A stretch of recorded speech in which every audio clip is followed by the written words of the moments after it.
Mirëmbrëma të nderuar shikues. Sonte do të flasim për komunën e Studeniqanit sërish, sepse gara në këtë komunë nuk u mbyll në raundin e parë. Në fakt, nga raundi I parë I zgjedhjeve lokale, nga kjo garë u diskualifikua kandidati I koalicionit Vlen zoti Sedat Bislimi. Për të vazhduar tutje garën për Studeniqanin kanë ngelur dy kandidat, kandidati I Aleancës Kombëtare për Integrim zoti Ejup Abazi dhe kryetari aktual dhe kandidati I pavarur zoti Azem Sadiku.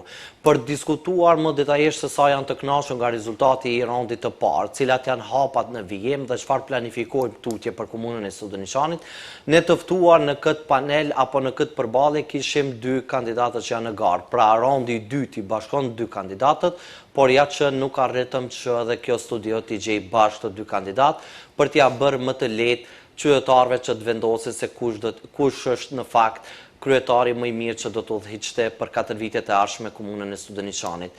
Me neve këtu në studio është kandidati I Aleancës Kombëtare për Integrim, zoti Ejup Abazi. Mirë se erdhe zoti Abazi, kënaqësi t'ju kemi në studio. Mirëmbrëma, mirë se ju gjeta.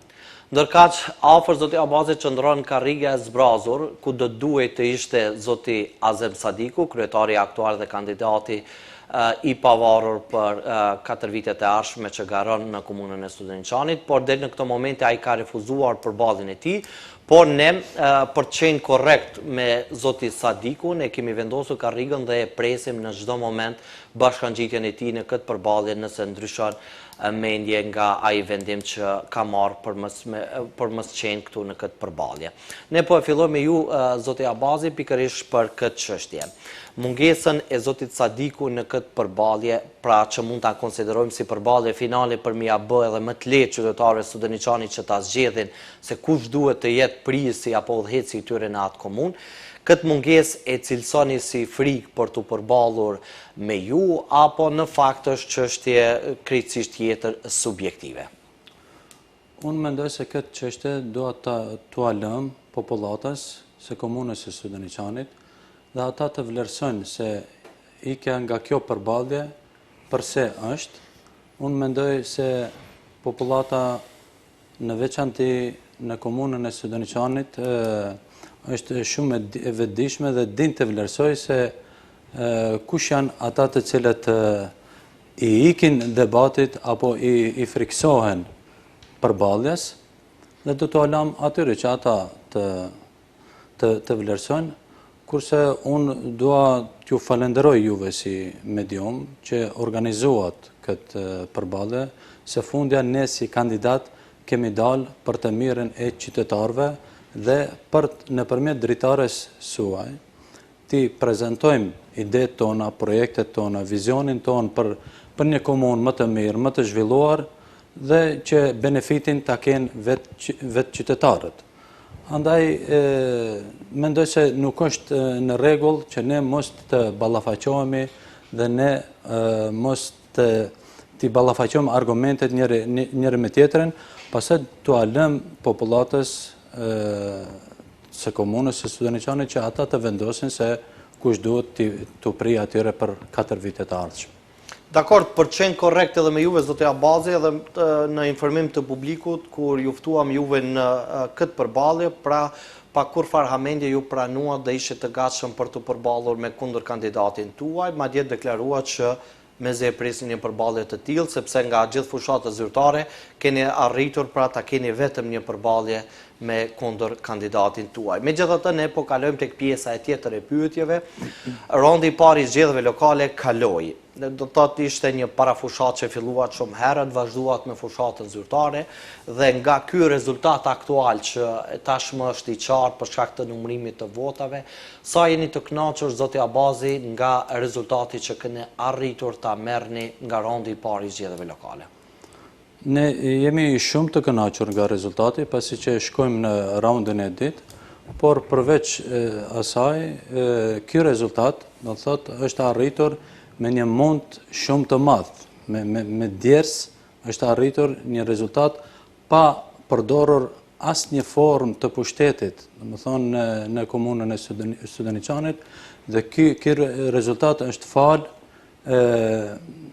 besimit që popullata në komunën e Studeniqanit ka pas tek ne, ka pas duhet të bëjë një ndryshim dhe ati ndryshimi mund t'i parapri unë dhe ky rezultat është me mundin e çdo aktivisti dhe çdo qytetari që ka dhënë kontributin e tij në këtë fitore. Të them se për mua është një fitore. Deklaruat se jeni të kënaqur nga rezultati. Zoti Abazi ju garuat për të shkuar në raundin e dytë apo garuat për të fituar çish në raundin e parë? Kuptohet, unë garova që të fitoj çish në raundin e parë, mirë po beteja ishte shumë e rëndë shkaku se ishim tri forca në komunën e Studeniçanit dhe pothuajse ishte e pamundshme, domethënë që të fitohen zgjedhjet që në raundin e parë.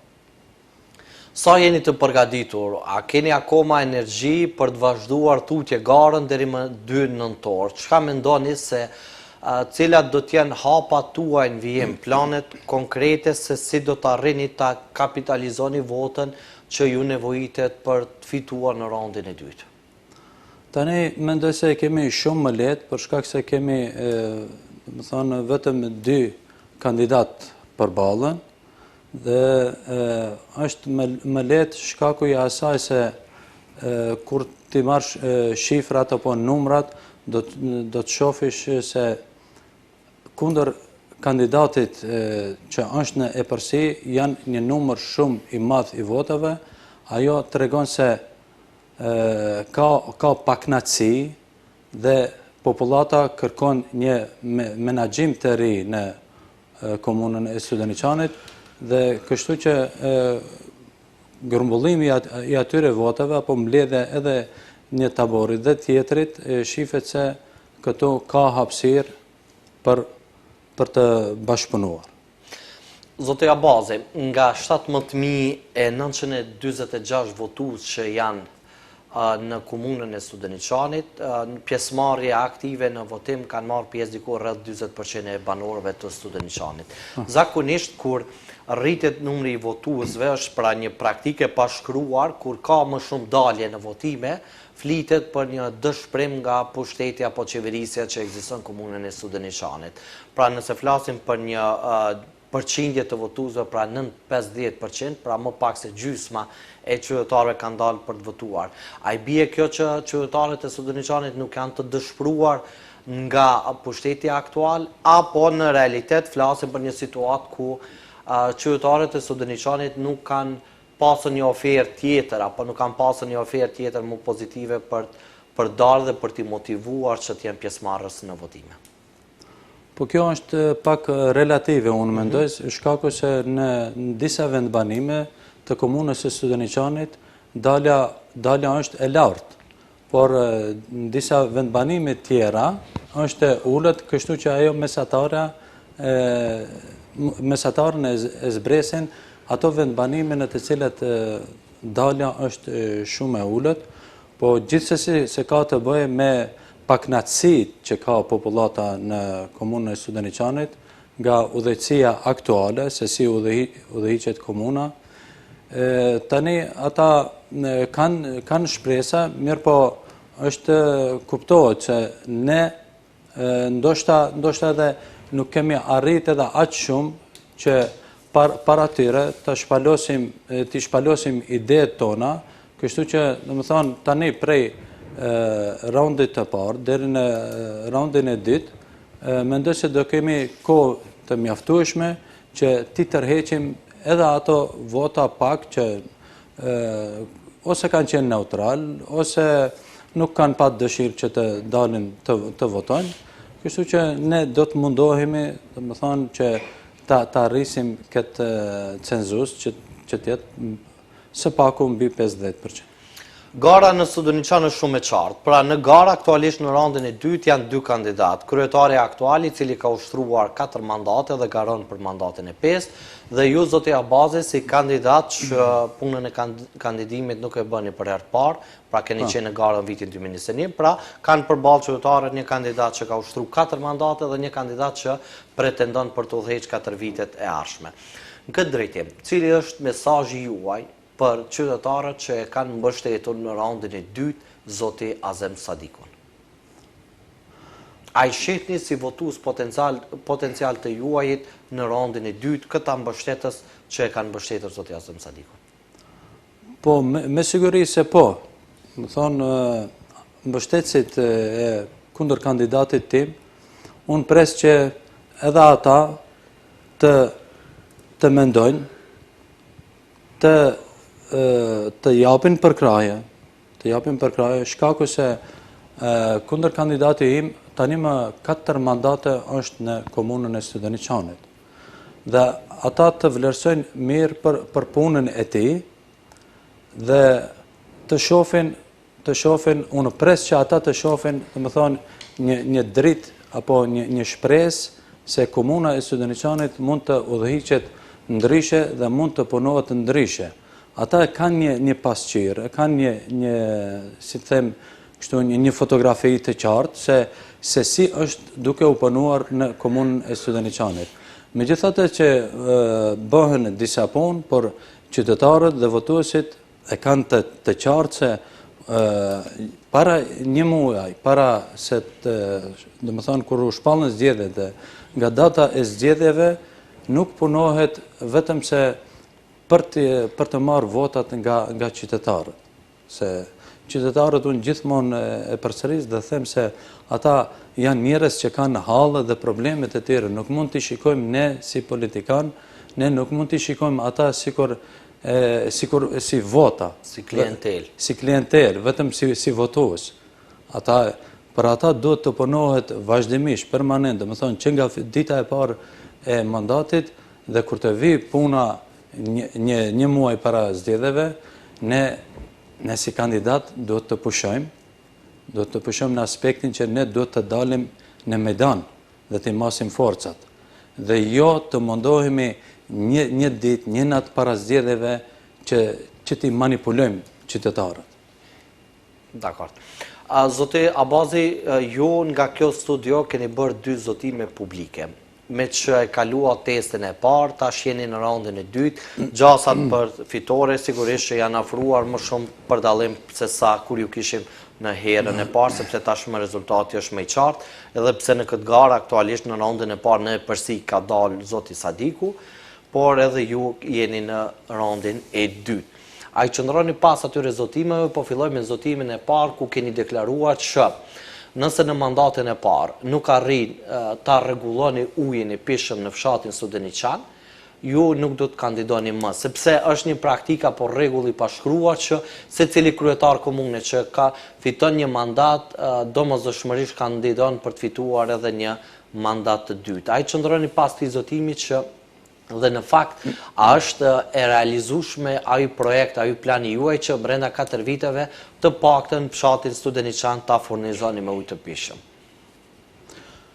Kështu, fshati Studeniçan ka ujësjellsin që menaxhon ujësjellsin dhe kanalizimin, ndërmarrja e qytetit të Shkupit, por këtu problematika është diçka tjetër. Do të thotë se është investuar këtu me vite për ta rregulluar ujësjellsin në pjesën e epërme të fshatit. Kështu që është ndërtuar një rezervuar për ujë të pishëm, domethënë që nga viti 2006-2007 është investuar në këtë drejtim. Pastaj është investuar në rregullimin e rrjetit të asaj pjese të epërme të Studeniçanit dhe tani ka ngel puna për kyçet në disa shtëpi, dhe më thonë disa shtëpi kanë ngel që të përfundoj si projekt. Paramendoni, dhe më thonë 20 vite investohet për një projekt dhe asesi ai projekt të dalën në dritë.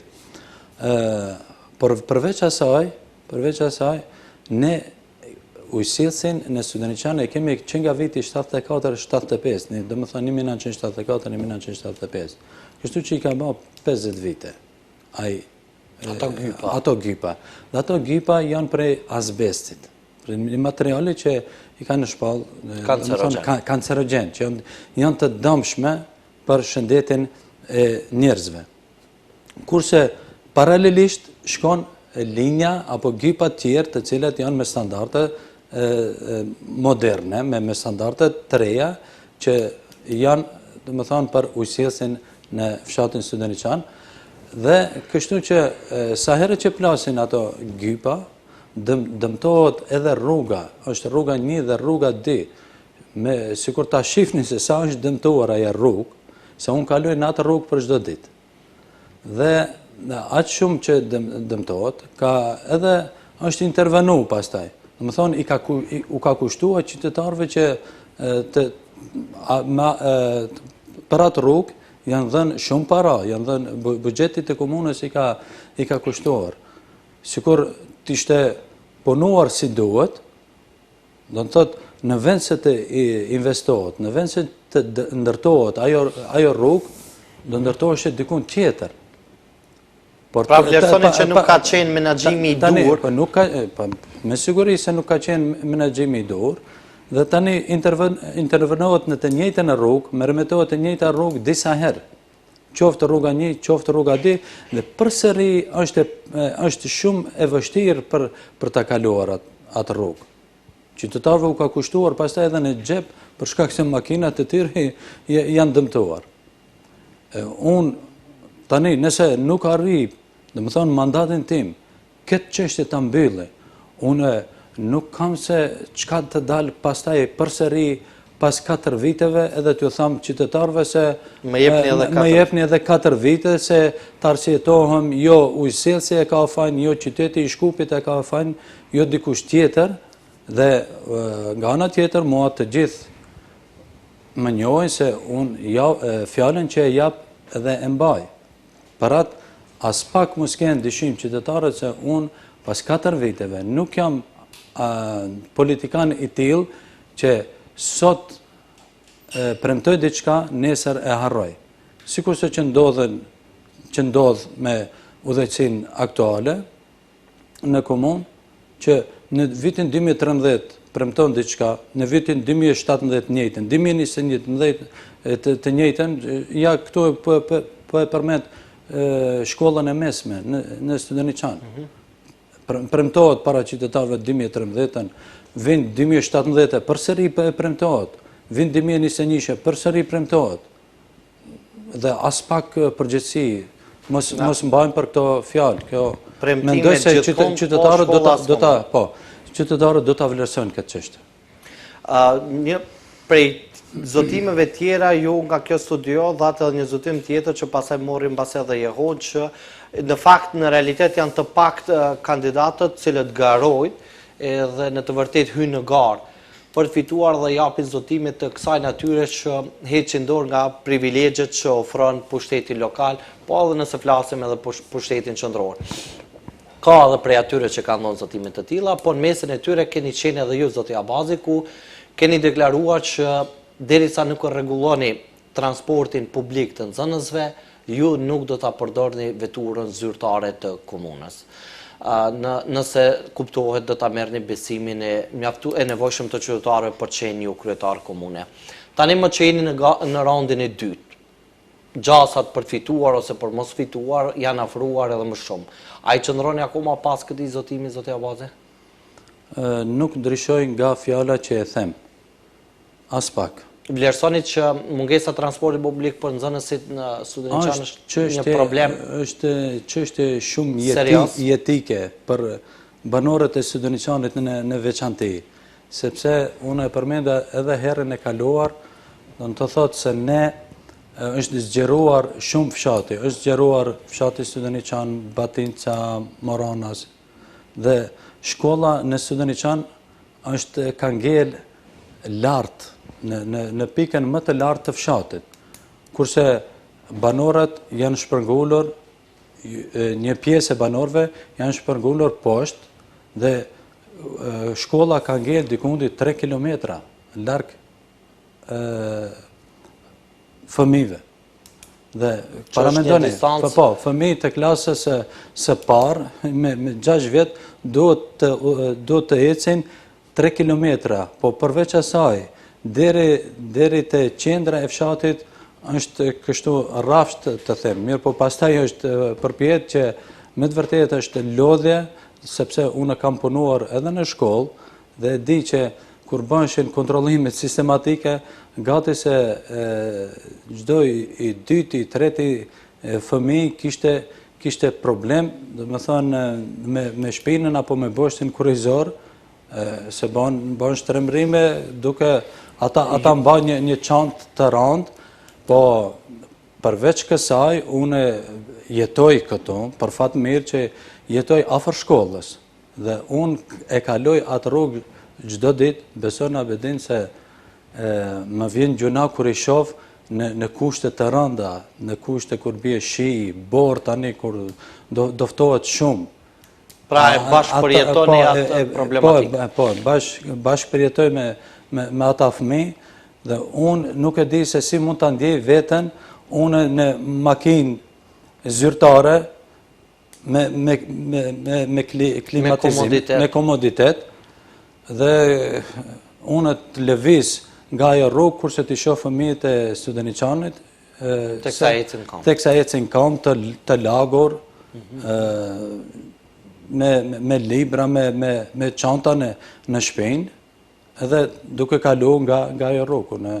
Pastaj kjo do të ishte një akt i ndershëm nëse nga fjalët kalon edhe në vepra. Zoti Abazi, ju deklaruat tani në fjalën tuaj që keni qenë punësuar në shkollë. A ju ka punësuar edhe juve në shkollë zoti Sadiku, sepse në përballje që kishit në një televizion tjetër, zoti Sadiku deklaroi që e ka punësuar bashortën e zotit Sedat Bislimi në shkollë. A ju ka punësuar edhe juve zoti Sadiku në shkollë në atë periudhë që keni punuar në shkollë? Unë në shkollë jam punësuar në vitin 2004. Ka qenë Azim Sadiku në atë kohë kryetar komune. A vlerësoni se punësimet i bëjnë kryetarët e komuneve, ama në fakt përgatitja e kuadrëve që në fakt e meritojnë një punësim? Është çështje që ta jep dikush apo është çështje që meritohet dhe duhet ta ketë gjithë secili? Këtu është problemi të qasja se si e shikon një kryetar komune, pavarësisht edhe institucionet publike, edhe shkollën, edhe ndërmarrjen, edhe komunën. Ne këtu duhet ndryshohet qasja. Ne jemi shërbëtor të qytetarëve. Ne nuk janë pronë e jona, as komuna nuk është pronë e jona, as ndonjë ndërmarrje dhe as shkollat nuk është pronë e jona.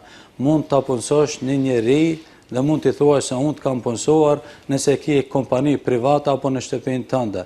Asë si nuk pajtohem me këto deklarata dhe këto janë skandaloze, për të cilet duhet të kërkoj falja ai si kandidat. Nuk mund t'i themi ne dikujt se unë ta kam punësu apo unë nuk ta kam punësu. Janë meritat tona, janë, do më thonë, ajo që ne kemi dhënë djerse, ne kemi kontribuar, ne jemi shkolluar dhe përveç asaj, atëherë qenë kanë edhe punësimet politike dhe partijake u banka. Partizimi i arsimit. Partizimi i arsimit, që absolutisht unë jam kundër kësaj dhe do ta luftoj deri në fund. Si qëndron puna në Studeniçan, si vlerësoni? Shkollat, arsimimi është i partizuar apo në fakt është ashtu si duhet të jetë, i departizuar, ku meritokracia çdo herë është në kriter ose në rrallë të parë? Çështja e arsimit në të gjitha shkollat, po në veçantë në shkollën e Studeniçanit, ka pakënaqësi të shumta. Ka pakënaqësi gati se nga çdo qytetar që kam takuar dhe më ka thënë se ta japim përkrajen vetëm nëse e rregullon çështjen e arsimit, se niveli i cilësia e arsimit ka ra shumë poshtë. Shkaku i partizimit të arsimit. Sepse kuadrot të cilet përzgjidhen, në shumë raste nuk janë adekat, nuk flas për ata që janë adekat. Dhe për ata të cilet punojnë dhe janë punëtor të mirë. Ata do të vlerësohen shumë ma shumë se sa tani që vlerësohen.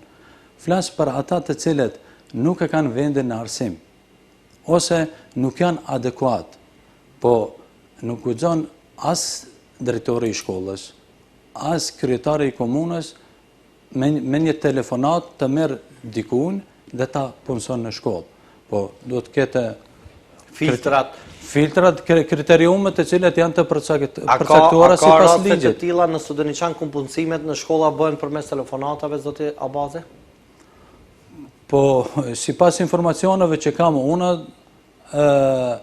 shumë punësime që bëhen, duhet miratoje kryetari i komunës, drejtori i shkollës vetëm se e bën aminin edhe kështu punëson. Nuk ka asgjë tjetër.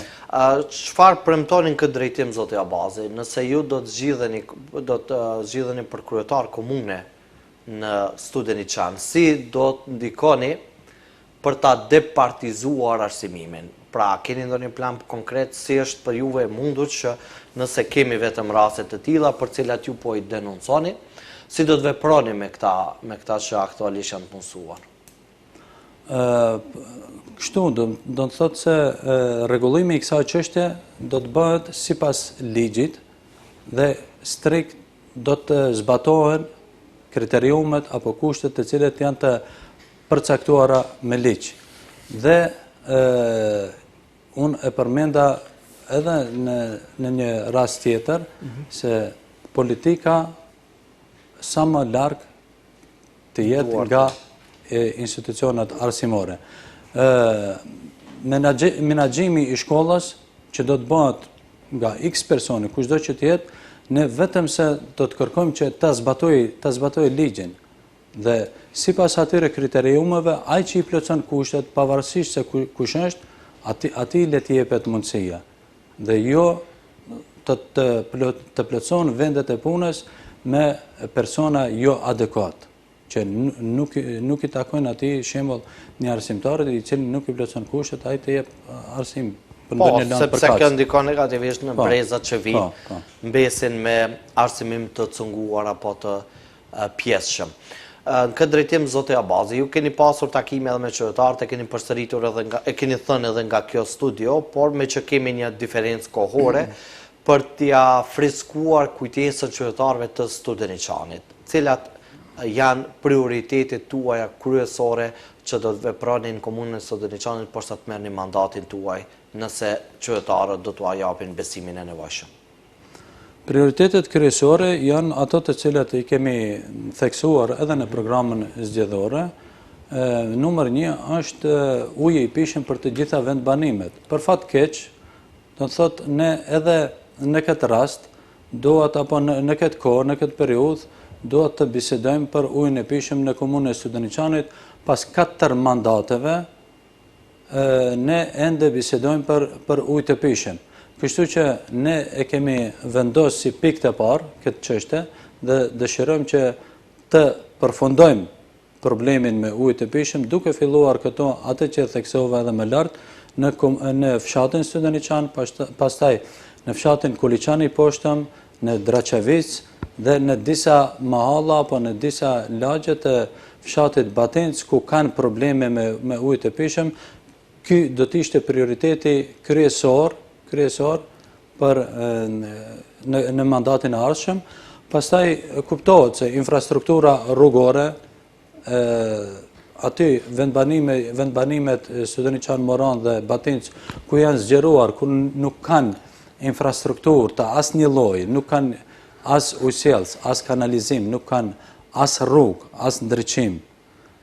Këtu do të intervenohet, do të thotë që do të rregullohet infrastruktura rrugore, ujësjellësi, kanalizimi, pastaj atë që e theksuam edhe më lart, arsimi, shkollat të gjitha do të renovohen, që të kenë kushte sa më të mira, por megjithatë nuk është vetëm rregullimi i infrastrukturës nëpër shkolla, po atë që e cekëm se edhe intervenimi do kisha thënë në cilësinë e arsimit, që të përzgjidhen kuadro si duhet, që vetëm të zbatohet ligji, ajo që është e parapar me ligj, kurse sa i takon edhe mjedisit jetësor, duhet, do më thonë, kemi të parapar në programin tonë, si pikë kryesore, për shkak se ka shumë deponi të egra. Përveç se ka deponi të egra, kemi edhe në mes të Studeniçanit kalojnë di proj, është njëri Meris dhe tjetëri është, ne i themi proj i thatë, i Kërnjovës, sido që tjetë. Në Moran gjithashtu, në Batincë është lumi i Markut, që është pak më i madh dhe duhet investimi është më i madh në këtë pjesë, që të rregullohen shtretërit e këtyre përrejnëve, dhe kjo është si prioritet, për shkak se besoni që në pjesën nga qendra deri në fush, në Studeniçan, njerëzit gjatë verës sidomos, kundërmon erë e keqe, nga shkaku se nuk janë të rregulluar shtretërit e këtyre përrejnëve, dhe mendoj se kjo është një prioritet të cilin duhet ta plotësojmë, apo duhet ta vëmë në zbatim sa më parë. Gjithashtu kemi edhe si problem kryesor për ndotjen e ajrit Drislën, që e kemi në Batincë, në fshatën në Batincë, që është një ndër ndotësit më të mëdhej, kisha më thënë, që e helmon edhe tokën, edhe ajrin, edhe ujin. Por ne jemi shumë të vetëdijshëm se nuk është në ingerencat, apo në kompetencat tona çështja e Drislës, pasi që është ndërmarrja e qytetit të Shkupit, por këtu ne gjithmonë kemi thënë se ne do jemi me qytetarët. Prandaj, nëse qeveria, Ministria e Ekologjisë, nëse qyteti i Shkupit nuk investojnë në Drisla, që të punojmë sipas standardeve evropiane, atëherë do të duhet që ne të bëjmë trysni, shtypje, që si pa tjetër që të investohet në këtë drejtim, sepse fundit ne jemi qytetarë të atij vendi dhe duhet të ruajmë ambientin jetësor dhe ata banor kanë të drejtë të kenë edhe ajrin edhe ujin e pastër. Definitivisht, madje kjo është edhe e drejtë e garantuar edhe me kushtetutën e nivelit vendit. Zoti Abazi, ju përmendat mbase më shumë herë çështjen e arsimit. Nga kjo studio, kur e kishim për intervistë ndaras, zoti Sadikon, kryetarin aktual të komunës së Studeniçanit, e pyetëm se për 4 mandate, sa që erdhe ka arritur të ndërtojnë në Studeniçan, zoti Sadiku u përgjigj që asnjë. Këtë drejtim, sa i përket mungesës së qerdheve në Studeniçan, është një mungesë reale që i nevojitet banorëve të Studeniçanit dhe a keni parapar këtë çështje në plan programin tuaj? Në mandatin tuaj të parë, nëse do të fitoni besimin e nevojshëm të qytetarëve, sa qerdhe planifikoni të ndërtoni në Studeniçan? Në Studeniçan planifikojmë të ndërtojmë një qerdhe dhe në Batincë një qerdhe. Ky është një premtim, ashtu siç ishin edhe ata premtimet tjera që para disa mandateve është premtuar para 8 viteve, është premtuar para 4 viteve. Mund të gjeni incizime dhe të shihni se çdo herë premtohet edhe tani. Por unë ju them, domethënë se atë këtu që do ta premtoj dhe do ta realizoj. Unë spaku mund të them këtu, pasi që është shumë e nevojshme për banorët e Studeniçanit dhe Moranës, pasi që jemi të lidhura ne si vendbanime dhe jemi shumë afër, që një qerdhe se do ta ndërtojmë, edhe një në fshatin Batincë, por në Studeniçan gjithsesi se do të ndërtohet. Pra nuk përshkoni me premtime megalomane që base janë vështirë të realizueshme, jo pra zotoheni që brenda mandatit tuaj 4 vjeçar do të arrini të ndërtoni dy qerdhe në komunën e Studeniçanit. Do të shohim nëse do ta merrni besimin e do t'ju mbaj për fjalë sigurisht. Sa i përket çështjes së hapësirës për pjesëmarrje aktive dhe politike të rinjve në komunën e Studeniçanit, si qëndron gjendja? A ka hapësirë të mjaftueshme për të realizuar aktivitetet rinore të rinjt e komunës së Studeniçanit dhe në fakt si qëndron gjendja reale e të rinjve në Studeniçan? A janë aktiv, a kanë pjesëmarrje aktive në vendimmarrje? Të rinjt nuk kanë hapësirë shumë për të marrë, domethënë të jenë aktiv në vendimarrje.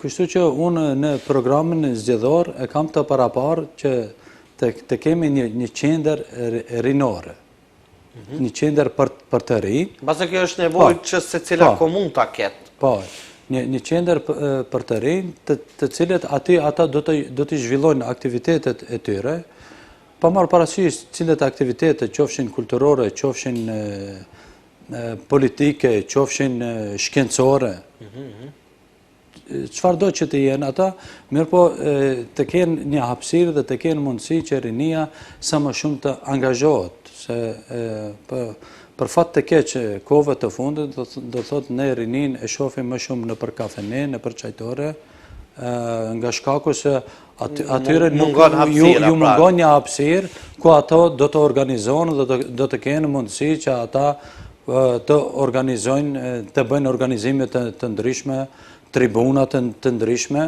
Diçka produktive, po, diçka që është në dobi të shoqërisë. Ka hapësira të vogla apo të kufizuara, mund të them, për aktivitete sportive. Ka, nuk mund të them se nuk ka, mirë po në aspektin tjetër, domethënë, unë mendoj se mungon. Si e vlerësoni transparencën në komunën e Studeniçanit? Ju edhe si banori asaj komune, mbase mund të na jepni një përgjigje më të saktë. A është komuna e Studeniçanit transparente me banorët e saj? Momentalisht pra në momentin që po flasim, dhe çfarë premtoni në këtë drejtim nëse vlerësoni se nuk është? Komuna sa është transparente duhet të shifet nga institucionet relevante të cilët e vlerësojnë se është apo nuk është transparente.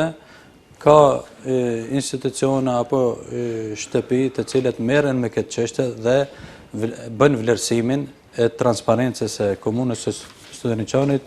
Unë këtu kam do thot vetëm një tabel, rangimin e njësive të qeverisjes lokale sipas indeksit, domethënë transparenca e buxhetit. Komuna e Studeniçanit është gati se e fundit. Në aspektin A ndani edhe bindjen e njëjtë me këtë rezultat të këtij hulumtimi që është bërë si banori i Studeniçanit? Përveç kësaj, është, domethënë, raporti i revizionit shtetëror e kam të vitit 2021 dhe do të shihni se sa anomali apo sa keqpërdorime ka edhe në aspektin e transparencës, për shkak se nuk ju jipet raport apo raportet nuk kalojnë në këshillin komunal që duhet të miratohen nga këshilli. Do të thotë kryetari i komunës e ka për obligim përveç se të bëjë një program për investim në infrastrukturën rrugore, ai e ka për obligim pastaj edhe të jap raport në këshillin komunal se cilat rrugë i ka ndërtuar. Një nga vëretit që i ka dhënë revizioni shtetëror është edhe ajo se kryetari i komunës nuk jep llogari apo para këshilltarëve nuk jep raportin për investimin apo për realizimin e buxhetit të komunës. Ajo është edhe obligim ligjor. Obligim ligjor është kjo, po. Ju po deklaroni që zoti Sadiku që është edhe mbi ligjin? Po, le të vlerësojnë organet të cilët merren me këtë çështje. Unë pasi që revizioni shtetëror ka raportuar apo ka vërejtur se janë të bërë keqpërdorime, tani përse nuk ka përgjegjësi për këtë çështje, le të japin përgjigje vetë organet shtetërore. Zoti Abazi, a mendoni që votuesit, posaçërisht qytetarët në komunën e Studeniçanit janë gati për një ndryshim real në atë komunë? Ata e theksuan edhe në raundin e parë se ata duan ndryshimin. Afër 5.000 vota, të cilët janë deklaruar për mua dhe për kundër kandidatin tjetër që ishte i Vlenit, ata qartas e dhanë mesazhin se në komunën e Studeniçanit duan ndryshim dhe shpresojnë që ndryshimi do të ndodhë me 2 nëntor.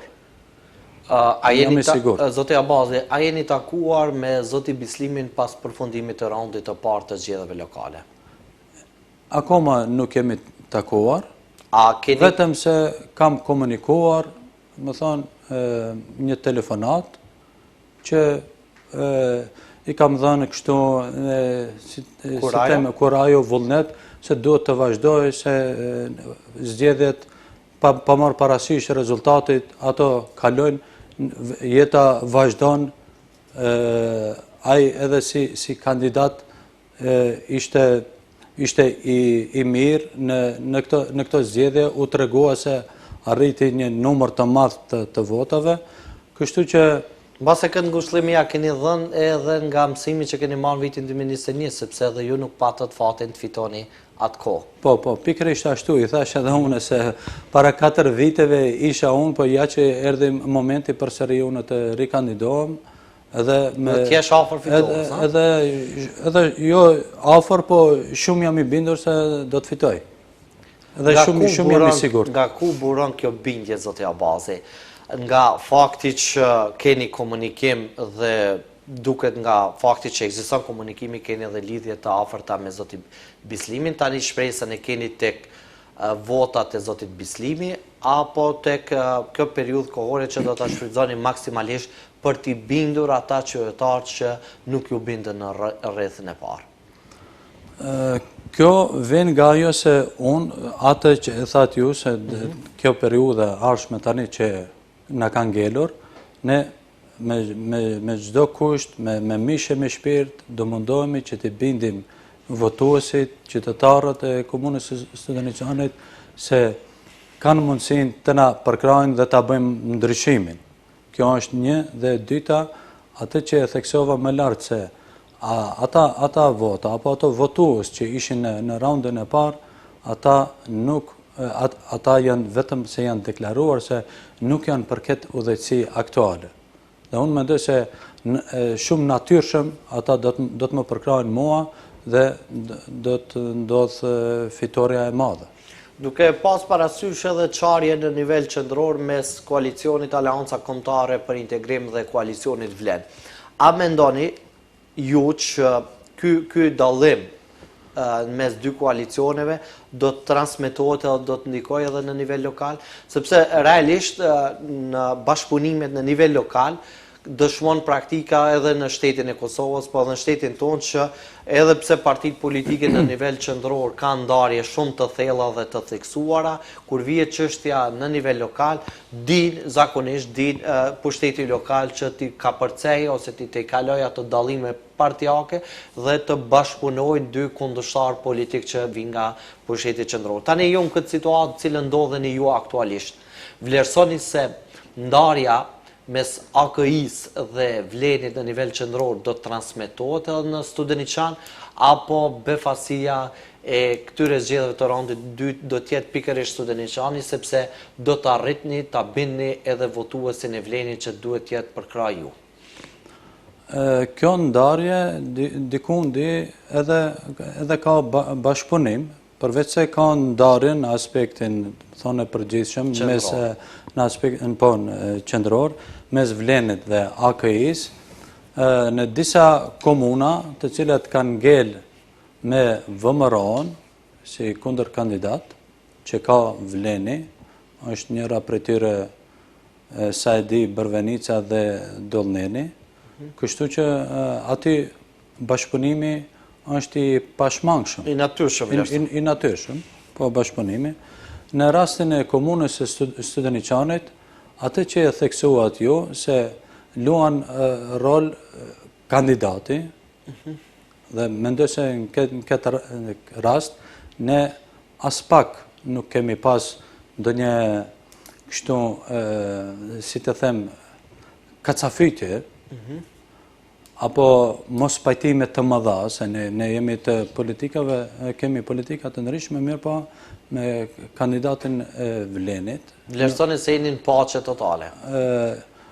Paqe, unë kisha thënë se kemi komunikim të mirë dhe kemi kështu relacionet mira.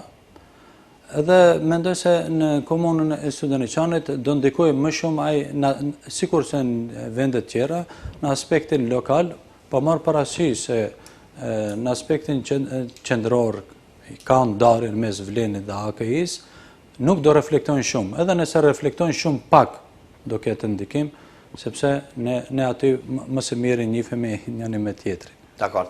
Zotë Abazi, teksa po i afrohemi edhe minutave të fundit, vërej pra që karriga për zotin Sadikun qëndron akoma e zbrazët. Mirë po, megjithatë ne duhet ta përmbyllim edhe me ju me atë që cili është dallimi mes jush dhe zotit Sadiku në këtë garë dhe cili është mesazhi juaj përfundimtar me që nuk ekzistoi mundësia që ta keni këtu të pranishëm në zotit Sadiku, në çfarë mesazhi apo porosie i dërgoni nga kjo studio zotit Sadiku dhe me fjalë të tjera ta përshkruani një dallim mes jush dhe zotit Sadiku se pse qytetarët duhet ju mbështesin juve dhe jo zoti Sadikun apo kundër kandidatin tuaj. Po mesazhi im do të ishte që nëse mendojmë se kemi përkrahjen nga qytetarët, ti lëm ata të lirë. Kur të vi puna për të votuar, kur të vi puna e zgjedhjeve, një muaj përpara, çdo njeri prej neve, pa marrë parasysh se në cilat pozita jemi, ne të dalim në mejdan dhe të dalim me resurset tona, me mundësit tona, ju të manipulojmë apo keq përdorim buxhetin e qytetarëve,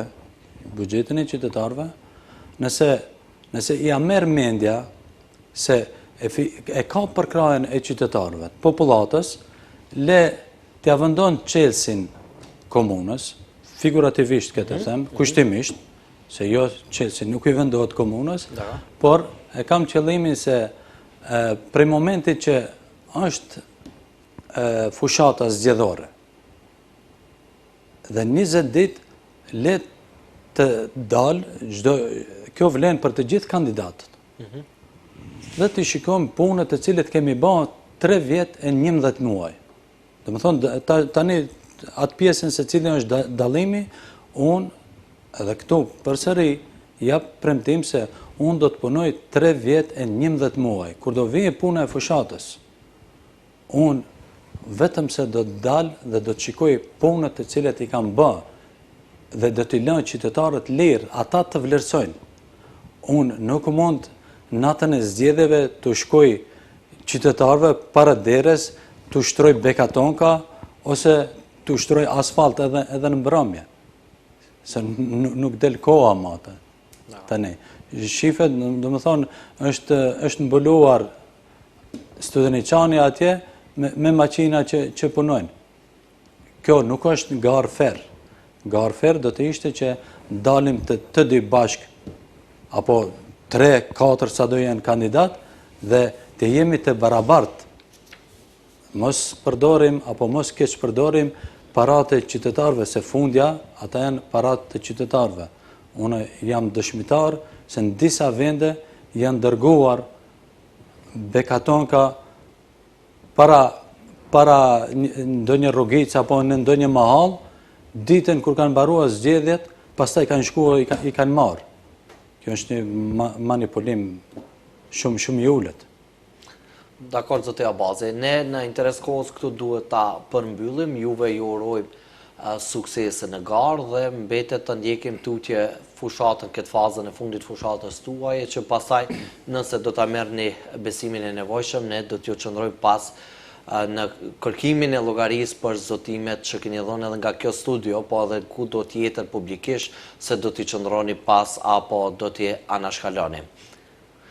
Faleminderit, ishte kënaqësi që t'jem sot në studion tuaj dhe t'ju drejtohem bashkë qytetarëve të mi nëpërmjet dritares suaj për prioritetet dhe rëndësitë që u japim në programin zgjedhor. Kënaqësia ishte e jona, ndërkaq ju shikues të nderuar vazhdoni qëndroni me televizionin Shenja për të ndjekur intervistat ose përballjet e vazhdueshme që në realitet do t'i realizojmë ditëve në vije me komunat të cilat kanë kaluar në raundin e dytë për zgjedhjet lokale 2025, deri atëherë mirëmbëjtje.